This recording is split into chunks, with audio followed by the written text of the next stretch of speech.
L'impact immédiat est lourd puisque aujourd'hui la principale recette du département ce sont les droits de mutation, c'est-à-dire les frais, ce qu'on appelle couramment les frais de notaire, pour la plus grande partie, qui sont payés au moment des transactions immobilières.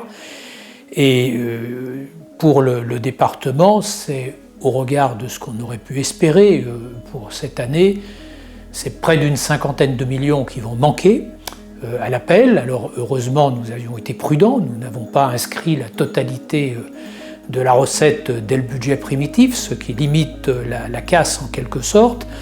Mais il y a à côté des pertes très lourdes sur la principale recette, également des droits d'aménagement qui sont liés aux chantiers qui ne seront pas encaissés, des pertes de recettes sur le secteur touristique, avec la part départementale de la taxe remontée mécanique, de la taxe de séjour, des pertes aussi sur les produits domaniaux du département qui touchent des dividendes, de sociétés de remontée mécanique dans lesquelles nous sommes présents. Au total, c'est une soixantaine de millions d'euros qui vont manquer, c'est-à-dire l'équivalent de la moitié du budget d'investissement du département. Le département, de ce fait, est sans doute, au niveau des collectivités, la principale collectivité impactée. Ça, c'est l'impact pour cette année.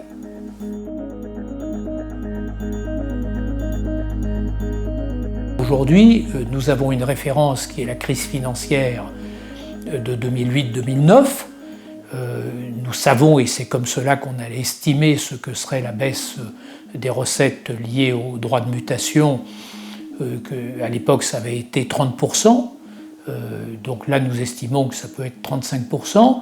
Il est vraisemblable que le marché immobilier ne redémarre pas dans les mêmes conditions, ne serait-ce que parce qu'en Savoie, la moitié de ce marché immobilier est un marché lié à l'activité touristique de montagne et que cette activité va être pénalisée par l'absence, vraisemblablement, au moins pendant une année ou deux, de la clientèle internationale la plus éloignée. Puis il va y avoir d'autres pertes de recettes qui vont arriver. En 2022, nous aurons un effet sur la recette de contribution à la valeur ajoutée des entreprises, vraisemblablement de 4 ou 5 millions d'euros, ce qui n'est pas négligeable.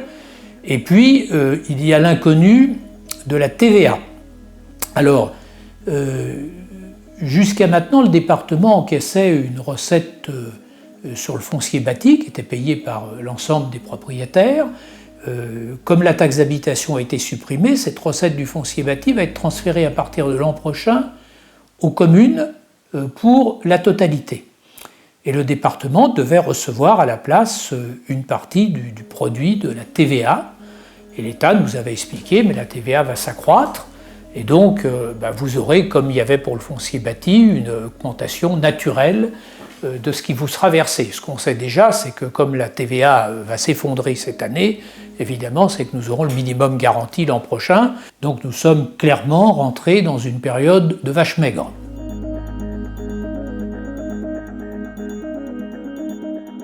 La seule chose que nous pouvons espérer pour équilibrer, c'est d'abord le fait que nous avons été prudents ces dernières années, et comme nous n'avons jamais inscrit dès le budget primitif la totalité des recettes, ça veut dire effectivement qu'on n'a pas pris de mauvaises habitudes. La deuxième chose, c'est que nous sommes désendettés massivement depuis quelques années. D'aucuns ont reproché des constructions de budget trop prudents. On a qualifié la majorité départementale de gestionnaires avec des réflexes de rentiers. Bon, moi, je parlais plutôt de réflexes de bon père de famille. Voilà, donc aujourd'hui, nous avons d'abord une trésorerie suffisante qui permet cette année de faire face aux dépenses supplémentaires qui vont être liées à la crise, avec notamment la remontée vraisemblable du revenu de solidarité active.